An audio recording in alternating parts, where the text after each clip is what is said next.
Okey, tadi kita dapat tempahan 2 Tupperware untuk blok 10 sempena Majlis Kenduri Tahlil Kesyukuran.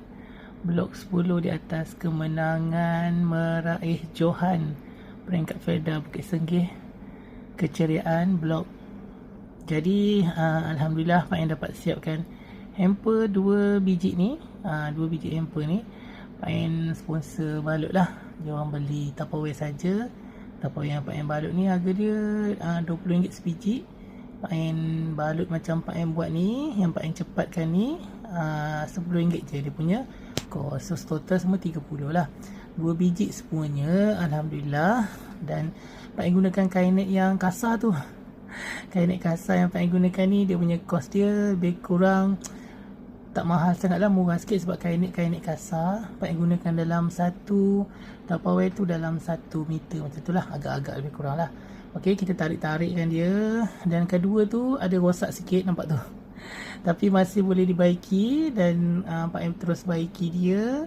Sebab apa, bila kabel tie yang kedua tu dia tak terikat dengan kabel tie yang pertama. So kita boleh baiki lagi, jangan risau, still ok lagi. Dan teruskan buat. Dan akhirnya kita trim sikit. Lepas tu dalam masa 23 minit kita dapat siapkan 2 hamper lah, 2 hamper. Tapi ni Pak Ain dah cepatkan jadi 2 minit, 10 kali ganda cepat dia lah. So kita letakkan bunga. Lepas tu bunga tu kita gamkan. Dah jadi. Alhamdulillah dapat jugalah Pak Ain bantu sikit-sikit blok.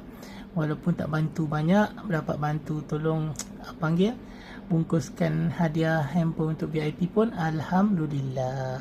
Ok, terima kasih korang yang support Pak Ain. Terima kasih blog sebab support nak ambil Tupperware sebagai hadiah untuk VIP. Untuk korang yang nak hadiah untuk VIP, terus dapatkan dengan Pak Ain. Dan terus support Pak Ain ya. Terima kasih banyak-banyak korang. Selamat malam. Assalamualaikum.